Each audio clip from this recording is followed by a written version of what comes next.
Hello, I'm Candice Cody, class of 2005, and I'm here to kick it off today and talk to you about something really highbrow. What I learned from competing on the reality television show Survivor.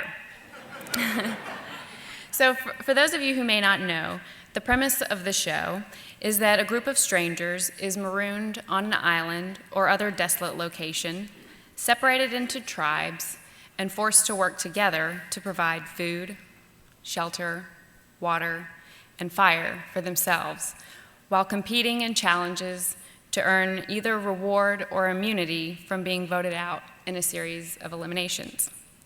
The final 8 or 9 contestants to be voted out comprise the jury, who, in the end, interrogate the final 2 or 3 players and vote for a winner.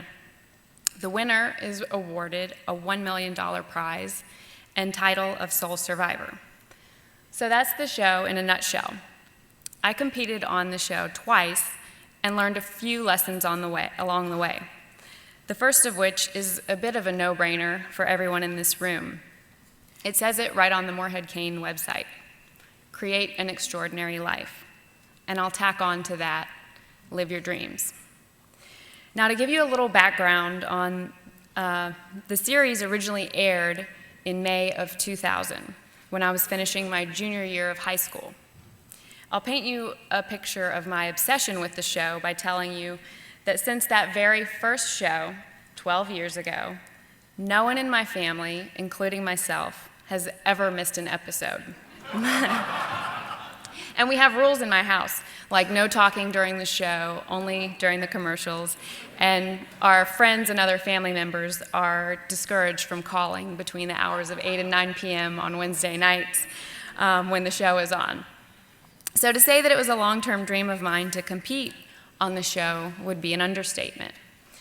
And I have to emphasize the word dream because I never imagined in the plan that I had laid out for my life that something as crazy as going on a reality TV show would fit into all of it. I had this rational 10-year plan, which included going to graduate school, medical school, marriage, residency, and children at some point. But then I had this dream life where I was this Katniss Everdeen Hunger Games character with the hair in the braid, fighting for my life in this social game, braving the elements, starving, scheming, and playing war games every other day. And it was all just a daydream until one day I woke up and decided to make it my reality. I decided I was going to apply, and even though I was rejected the first time, I wasn't going to take no for an answer from the casting directors. I decided I was going to fit an 8-week, off-the-grid radio silence experience literally into the middle of medical school and still manage to graduate on time. I decided that even though the filming was scheduled to take place during what was supposed to be my wedding weekend to my wonderful husband, John, that I would figure it out and still get both done. I love you. So I decided that it was crazy, but I wanted to do it, so I was going to make it work. And I lived my dream, and it was awesome. So on to lesson number 2, which is another relatively obvious one for everyone in this room, but still worth the reminder. And that is, you will never know what you really are capable of unless you push yourself outside your comfort zone. During my Morehead-Cain summer experiences, I had been to Outward Bound, lived in a mud hut in Kenya, been chased by a troop of baboons, and accidentally almost grabbed with my bare hands a black tree snake who was in the middle of strangling a lizard in my bed one night. But none of those experiences held a candle to the physical and emotional strains that competing on Survivor did. For the 39 days of the competition, I had, to my name, 1 bathing suit, 1 pair of shorts, 1 short-sleeved, 1 long-sleeved shirt, 1 pair of underwear, 1 pair of socks, 1 pair of shoes, and a canteen for water. That's all. For the group, there was no food provided, only a machete. And after about day 4, we were given flint to make fire and boil water, which I challenge you to go home and try it, is no easy task, especially on a beach with wind in a tropical location where everything is green for a reason, endless rain.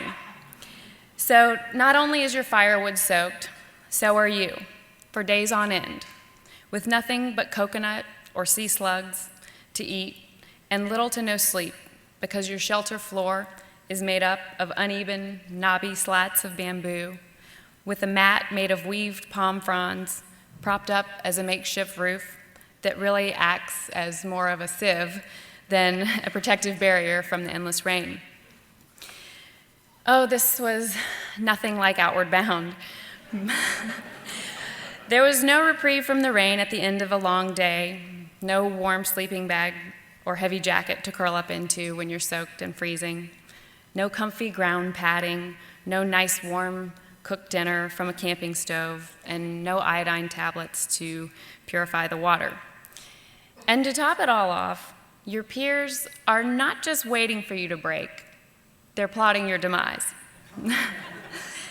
Survivor definitely pushed me far beyond my limits, and then some. But I learned that if you can keep your wits about you when those trying times are pushing you outside of your comfort zone, if you can make a decision to never lose hope or throw in the towel, but instead to always ride through that struggle, you will achieve personal growth that you never thought you were capable of. So don't ever be afraid to take a leap or push yourself to do something that you think you cannot do, because you can. So since we're running short on time, I'll make this last one quick. Never leave home without your bootstraps. Now, what am I talking about?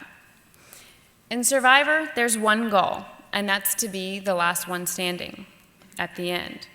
In the game of Survivor, since everyone is clamoring towards the same goal, there's this painful lack of the helping hand that is your normal social safety net. No one there to help pick you up when you're at your lowest low and you need it the most. And you may find yourself in this similar situation in life. And what to do? Do you give up? Absolutely not. Learn to help yourself. Pull yourself up by your bootstraps, because there may not always be someone there to lend a helping hand, and that's no excuse to throw in the towel. So let me leave you with a brief summary of the lessons learned from Survivor in a nutshell. Do the thing which you think you cannot do, and live your dreams, but always take your bootstraps with you. Thanks.